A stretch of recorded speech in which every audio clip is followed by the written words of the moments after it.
ouvindo a palavra do Senhor. Eu quero, para isso, convidar o pastor Marcelo Ximenes para trazer a nossa devocional dessa manhã.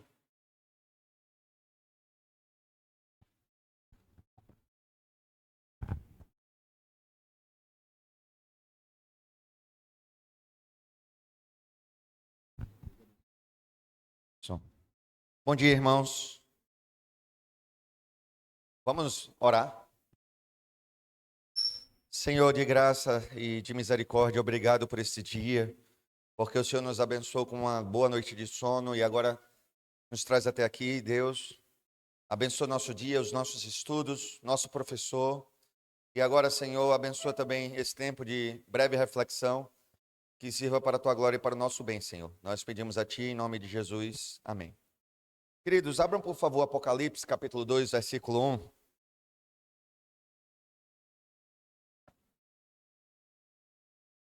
Obviamente, irmãos, não se trata de um momento expositivo, apenas uma devocional, mas nós vamos tentar, apesar da dificuldade do livro, né, de Apocalipse, vamos tentar tirar alguma lição preciosa para nossas vidas nessa manhã aqui.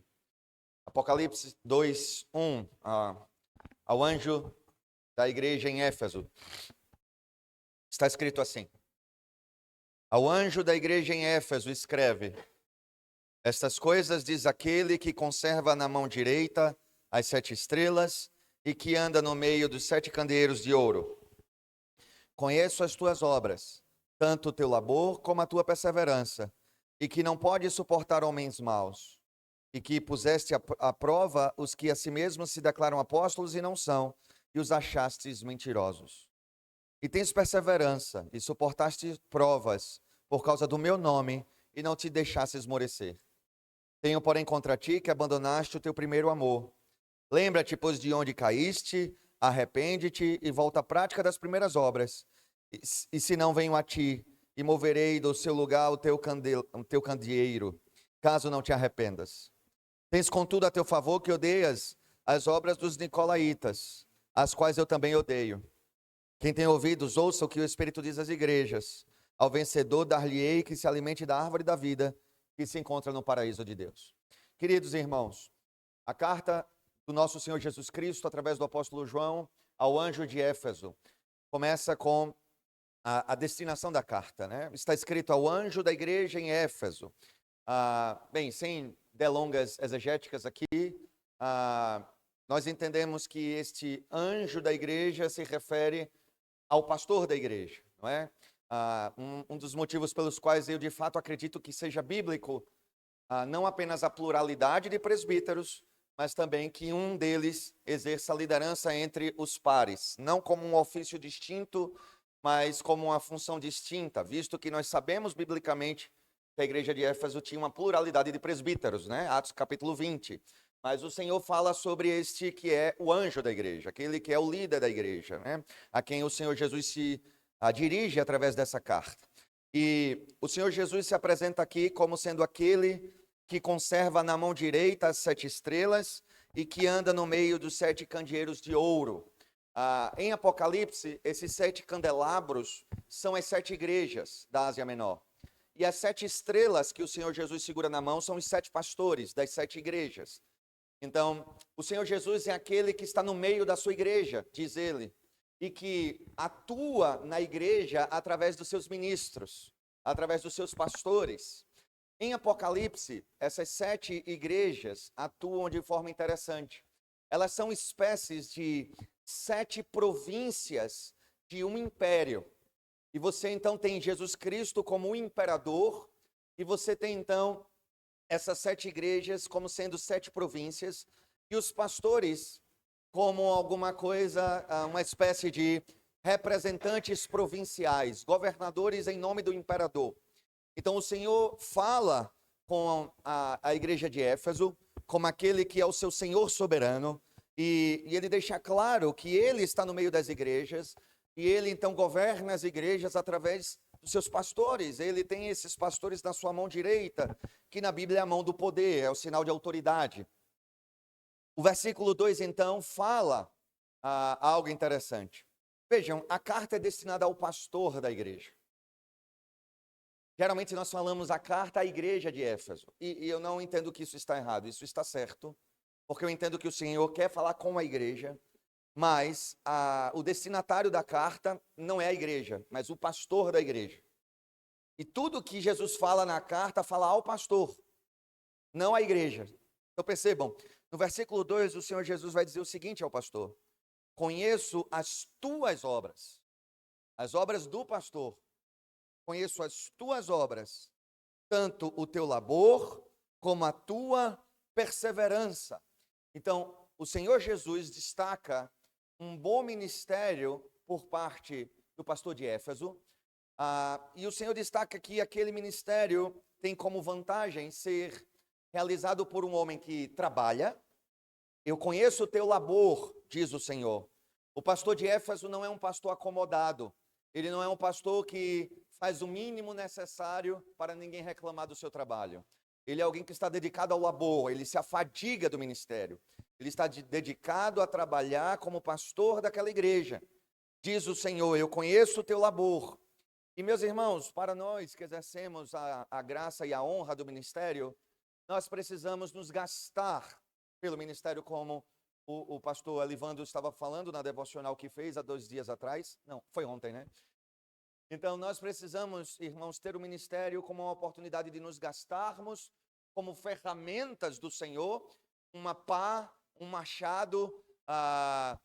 Se você comprar ele novo no armazém e deixar ele guardado num depósito, ele passa a vida toda ali guardado num depósito, bem, ele pode até ficar sem marcas de sujeira, de atrito, de uso, mas de que servirá uma pá e um machado que nunca foram usados? Todos nós haveremos de concordar que é melhor uma pá ou um machado que está com marcas de desgaste, de sujeira, porque ele cumpriu o seu propósito. Nós somos ministros do Senhor, devemos trazer nos nossos corpos as marcas de Cristo. Não devemos estar nos preservando a fim de que não tenhamos as marcas do desgaste do ministério.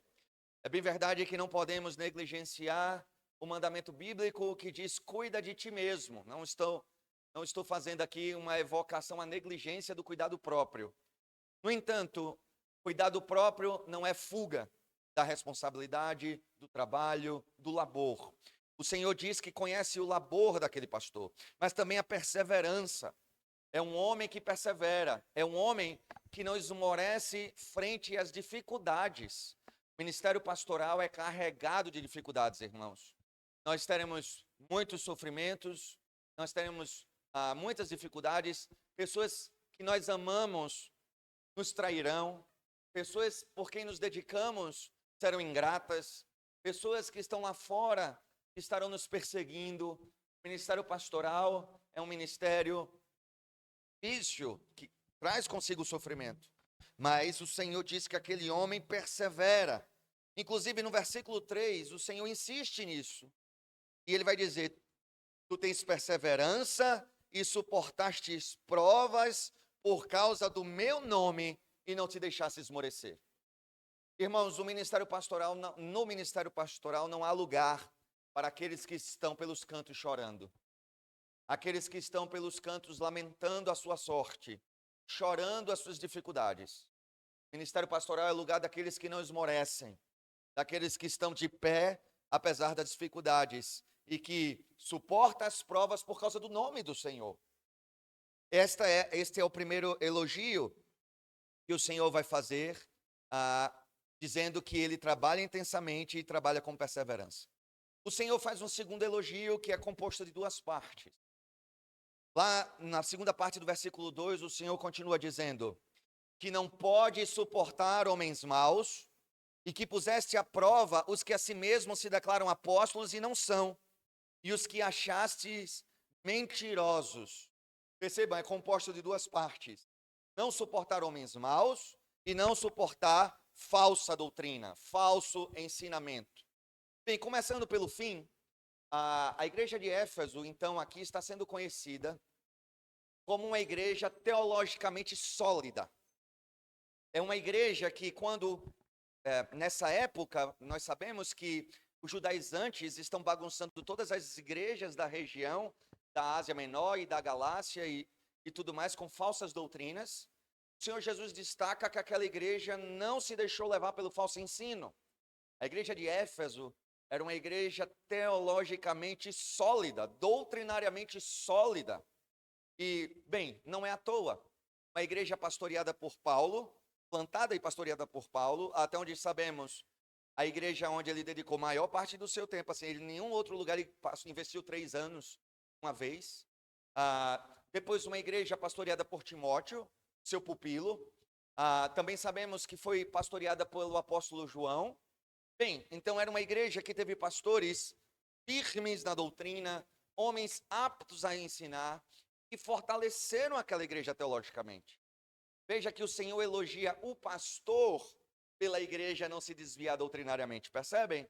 Ora, irmãos, assim devem ser as nossas igrejas. Nós, nesse afadigar-se do ministério, certamente a parte a que devemos nos dedicar mais é o cuidado do ensino doutrinário da igreja. As nossas igrejas precisam ser fortes teologicamente, para que não sejam levadas por qualquer vento de doutrina. E a isto o Senhor elogia aquele homem.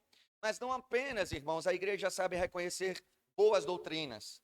A igreja também sabe reconhecer boas condutas. Porque está escrito, você não pode suportar homem mau. Veja que interessante. O Senhor Jesus elogia o pastor de Éfeso por ser intolerante. O nosso mundo diz que nós precisamos ser tolerantes a tudo. Inclusive, usa intolerante como ofensa. Vocês são intolerantes, dizem eles. Mas o Senhor Jesus elogia o pastor de Éfeso justamente por ser intolerante. Você não pode suportar homens maus, diz o Senhor. Ou seja, você não pode tolerá-los? E mais à frente, veja que interessante, quando o Senhor explica o que isso significa, no versículo 6, o Senhor explica o que são esses homens maus que o pastor de Éfeso não tolera. Diz assim, tens contudo a teu favor que odeias as obras dos nicolaítas, as quais eu também odeio. Bem, irmãos, de novo, sem querer fazer uma delonga expositiva aqui, mas basicamente, aparentemente, a seita dos nicolaítas dizia que você poderia ser cristão e cometer práticas que o cristianismo ortodoxo condena, como imoralidade, paganismo, entre outras coisas. Nicolaítas parecem um pouco com pregadores modernos que dizem que Deus quer saber do seu coração. Se você ama o Senhor não está muito preocupado com quem você namora, com que trabalha, como você faz isso. Bem, esses eram os nicolaítas, e o pastor de Éfeso e a igreja de Éfeso rejeitou esses homens. Não permitiu que eles prosperassem no seio da comunidade e os tirou dali. E o Senhor elogia isso. Como diz João Calvino, o pastor precisa ter 2 vozes. Uma mansa para apacentar as ovelhas e uma dura e forte para espantar os lobos. E é engraçado que quando o apóstolo Paulo se despedia de Éfeso, em Atos 20, foi assim que Paulo chamou os falsos mestres que se levantariam em Éfeso. Sei que no vosso meio se levantaram lobos devoradores. Bem, parece que a igreja entendeu bem o recado, porque o Senhor Jesus diz, você odeia esses homens. E elogia por isso. Mas então o Senhor traz uma mensagem de repreensão. Versículo 4 e 5. Tenho, porém, contra ti que abandonaste o teu primeiro amor. Vejam, irmãos, a igreja de Éfeso era teologicamente sólida, doutrinariamente sólida. Uma igreja que disciplinava quando a disciplina era necessária. Ela tinha boa doutrina, ela tinha disciplina eclesiástica. Se a gente pudesse brincar, a igreja de Éfeso era boa em odiar, o que o Senhor elogia. Vocês odeiam os nicolaítas, eu também. Ou seja, o Senhor está dizendo, vocês são bons em odiar, mas vocês são péssimos em amar. E o Senhor faz esse contraste, o elogio ao ódio aos nicolaítas e a sua doutrina, mas ao mesmo tempo é uma igreja que não conhece ou não desenvolve o amor. Ora, irmãos, do que se trata esse amor? Na lógica do texto, muito provavelmente diz respeito a um amor profundo e verdadeiro pelo rei. A igreja, ela tem boa doutrina, a igreja tem disciplina eclesiástica. Nós diríamos facilmente que era uma boa igreja batista reformada, boa doutrina, boa disciplina, uma boa igreja, mas ela estava fazendo tudo aquilo uma perspectiva ativista, sem amor real ao rei. Meus irmãos, quando eu leio todas as vezes essa parte de Apocalipse, eu fico bastante preocupado com nossa realidade enquanto igrejas. Porque a igreja de Éfeso, ela é um alerta para nós. As nossas igrejas podem ter verdadeira doutrina, uma boa liturgia, um bom culto, a disciplina eclesiástica ser realizada, mas tudo isso ser feito por mero ativismo e não como uma forma de demonstração de um amor profundo e verdadeiro ao rei. Existem alguns sintomas, irmãos, que podem nos mostrar aonde está a causa da nossa boa doutrina e da disciplina, por exemplo. Uma igreja de boa doutrina e boa disciplina e de boa liturgia, onde os irmãos não estão dedicados, por exemplo, à oração, a uma vida de oração, isso está mostrando alguma coisa. É um povo que não ama estar na presença do Senhor.